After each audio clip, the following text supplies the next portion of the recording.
Hey everybody, Economic Ninja here. I hope you're doing great. Got a story out of CNBC. It's over, guys. We've peaked. We've peaked.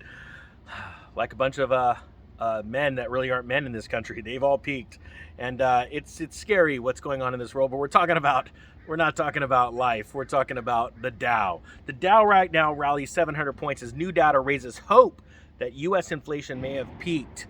So let me know down in the comment sections, do you think that inflation has peaked? Do you think that we're over it? Because I've heard Joe Biden say multiple times that we've hit the peak, and it just seems to be getting worse. Why? Because things in China aren't getting cheaper. They're getting more expensive because our dollar is strengthening to all these currencies around the world. So when we're looking at importing things in, which last time I checked, America was still, holy cow, no editing. America was still not a producing nation. It was a grabbing nation, taking things, right? We don't produce things. We need things from other countries. And since their currencies are falling faster than ours, well, things are going to get more expensive. Stocks surged Thursday after October's reading of consumer prices raised hopes that inflation has peaked. It says the Dow Jones Industrial Average jumped 764 points, or 2.3%. The S&P 500 jumped 3.7%, while the NASDAQ Composite surged 5%. Consumer Price Index, a broad-based measure of goods and services costs, rose. Okay, so it went up, but it only went up 0.4%. That's nothing for the month, and 7.7% from a year ago. That was its lowest annual increase since January. Hey, what's going on with the camera? Man, Ninja, you need a better camera stand. Low budget ninja. Let's just say that. Hashtag low budget ninja. Now, economists were expecting an increase of 0.6 and 7.9% according to Dow Jones, excluding volatile food and energy costs.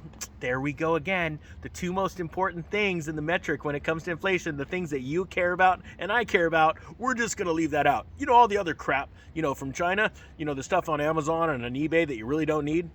That's what we're talking about. So finally, the economists, well, they were wrong again. They were thinking it was going to be higher, but it came in lower. Good one. Chalk one up. But again, it doesn't matter. Why? Because it's not food and energy. Those are the two most important things. And why? Because the cost of food and energy rising also raise or keep the prices elevated of other goods and services because they all need energy to get you the products or the food, right? It certainly shows how much the market's been keyed about.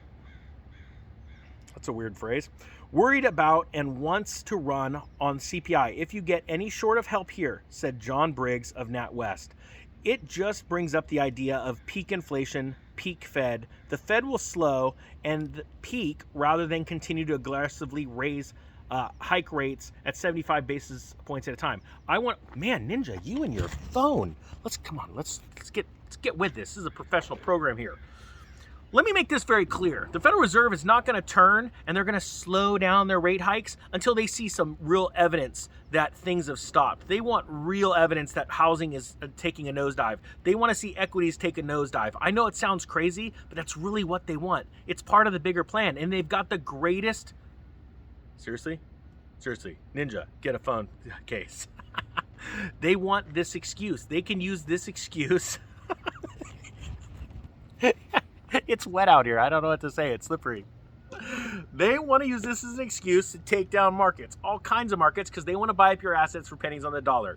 Seriously, this is going nowhere. Tech shares that have been the hardest hit since this year as inflation and rates surged led the gains in early trading. Who cares about that? Honestly, now think about this. Nvidia, Tesla, Salesforce, Apple, they all gained 7%, or 5.7%, 7%, and 5% respectively. Here's the problem with that. They're all laying people off. They're all crashing. They're all mere fractions of what they used to be when it comes to market cap, right? This last January, they were worth so much more than last year. I don't know, this is cracking me up. I can't keep my phone on. Seriously.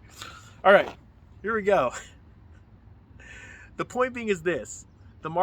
We have not peaked in inflation. Why? Because we haven't seen energy and food inflation peak. Once you see those numbers start to plateau and then recede, that is when, and only when, you know that the Federal Reserve has caused enough demand destruction in the markets to tame inflation. But the facts of the matter are, those are in the double digits, which means the Federal Reserve would have to get interest rates well above that, or at least close to it, to scare enough people because of how much debt they have to stop spending. But let me ask you this, and I want to close on this. Are you going to stop spending money on food and food and energy?